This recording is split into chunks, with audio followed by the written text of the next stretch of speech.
नमस्कार, कैसे हैं आप सभी। आशा करता हूं सभी अच्छे होंगे। पार्ट 1 इसका आप लोगों ने देख लिया होगा।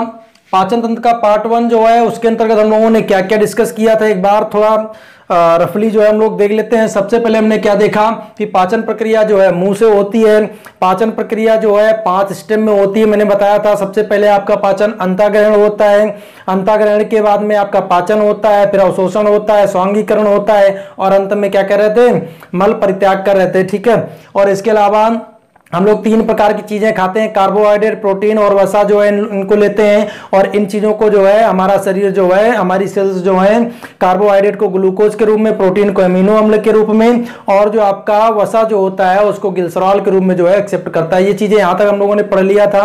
भोजन जब हमारा यहां से जब ग्रसनी से खाने के बाद में कोई व्यक्ति यहां से खाता है, देखो केवल ये समझाने के लिए मैं बना रहा हूं, मुझे कोई ड्राइंग नहीं आती है। ठीक है। तो यहां से जब खाना जो है यहां से उतरता है, मान लो ये कोई खाना है और यहां से ऐसे उतरता है। ठीक है। और ये उतर करके अंततः जो है यहां पर ये अमाशय में चला जाता है। ठीक है। ये आपकी जो है आहार नाल है। क्या है ये आपकी आहार नाल है। ठीक है। ये आपकी आहार नाल है, यहां से भोजन गया है, यहां इसके थ्रू जो है यहां पर पहुंच जाता है अमाशय में। ठीक है। तो हम लोग अमाशय में जो है भोजन कितनी देर ठहरता है और किस तरीके से यहां पर पाचन होता है इसकी बात करने वाले हैं। आहार नाल की लंबाई, इससे पहले हम पूछ लें कि आपकी परीक्षा में जो है पूछते अगर, तो आहार नाल की लंबाई जो होती है, आहार नाल की कुल लंबाई जो होती है, ध्यान रखना, लगभग 30 से 33 फीट तक जो है ये होती है। कितनी होती है? 30 से 33 फीट। आहार नाल के अंतर्गत क्या क्या आता है, यहां से मुख से ग्रसनी, मुंह से देखिए यहां पर मुंह का जो अग्रभाग है, अग्रभाग बाद पश्च भाग जो ग्रसनी, यहां से ये आहार नाल चली आती है। फिर अमाशय भी इसी का भाग है। अमाशय के बाद में यहां पर छोटी आंत आती है, वो भी इसका भाग है। बड़ी आंत एनस यानी जहां से मल त्याग करते हैं, वो सब जो है यहां से लेकर के आपके एनस तक जो है आपकी आहार नाल ही होती है। ठीक।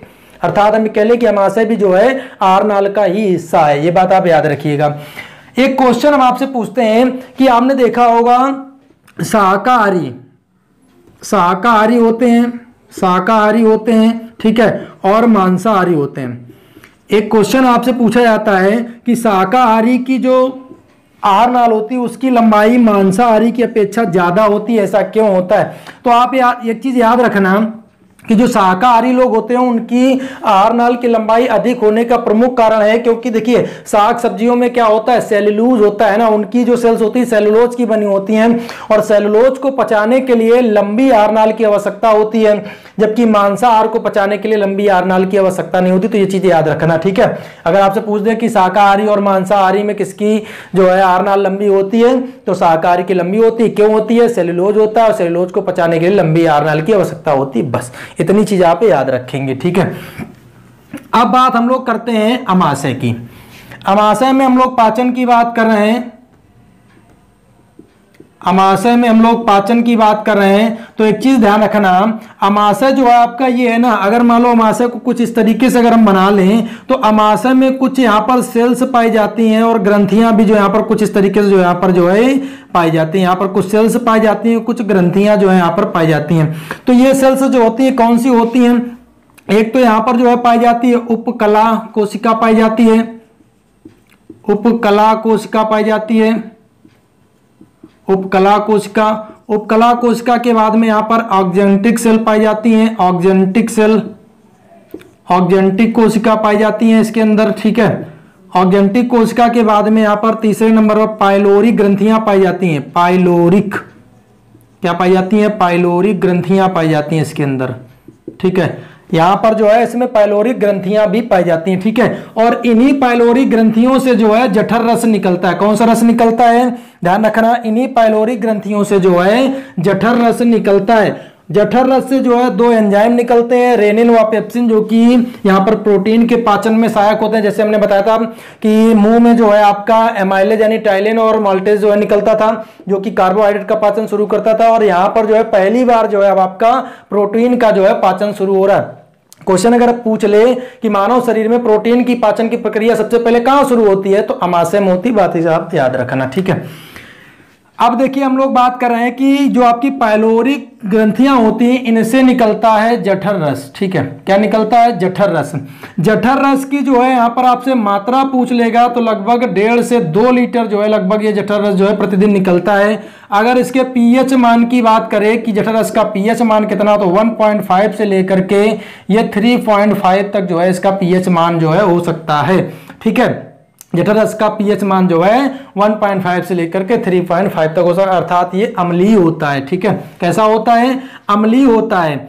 हमने बात करा कि जठर रस में जो है आपका जो जठर रस है इससे 2 एंजाइम निकलते हैं। कौन कौन से? एक तो आपका रेनिन है और एक आपका पेप्सिन है। कौन सा है? पेप्सिन है। एक रेनिन एंजाइम है और एक पेप्सिन एंजाइम है। हमने बताया यहाँ पर प्रोटीन का पाचन जो है शुरू होता है। तो रेनिन एंजाइम जो है क्या करता है? ये दूध को जो है दही में कन्वर्ट करता है, अर्थात दूध में एक प्रोटीन पाया जाता है जिसका नाम है केसीन, है ना? कौन सा प्रोटीन? केसीन। और इस केसीन को जो है दूध जो है ये कैल्शियम पैराकैसिनेट में बदल देता है। किस में बदल देता है? तो कैल्शियम पैराकैसिनेट में बदल देता है। पैराकैसिनेट में जो है इसको बदल देता है। कौन? केसीन जो है दूध में पाया जाता है। दूध में पाए जाने वाली प्रोटीन कौन सी है? केसीन है। और रेनिन का काम क्या है? दूध में पाई जाने वाली केसीन को कैल्शियम पैराकैसिनेट में जो है इसका बदलना होता है। जबकि पेप्सिन का वर्क क्या होता है? पेप्सिन क्या करता है? यहाँ पर जो प्रोटीन होता है उसको पेप्टोन्स में बदल देता है। किस में बदल देता है? ये पेप्टोन्स में जो है इसको यहाँ पर कन्वर्ट कर देता है। तो दोनों के काम यहाँ पर हो जाते हैं।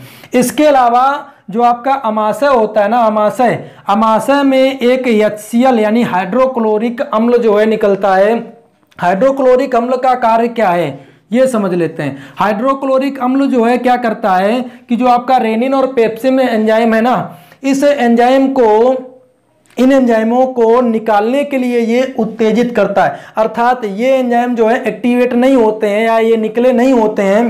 तो HCl जो है क्या करता है? निकलता है और इनको उत्तेजित करता है और ये उत्तेजित होकर के क्या करते हैं?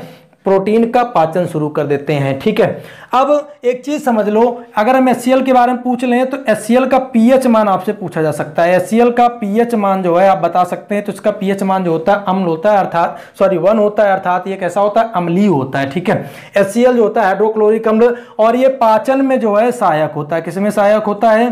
पाचन में सहायक होता है। ये बात आप याद रखना, ये पाचन में जो है आपका हाइड्रोक्लोरिक अम्ल जो है सहायक होता है। अच्छा, एक चीज और समझ लेना, रेनिन एंजाइम जो होता है ना, रेनिन एंजाइम जो है ये बच्चों में ज्यादा होता है। किसमें?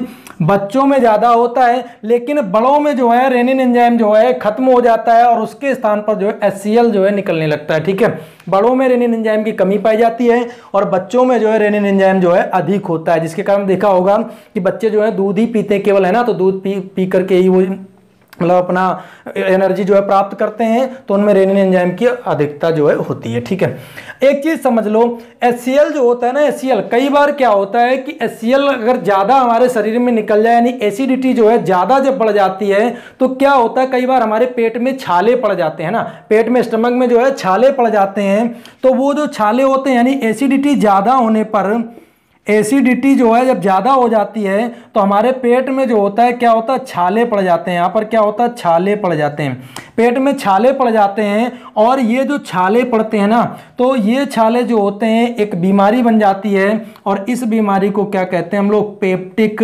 अल्सर कहते हैं।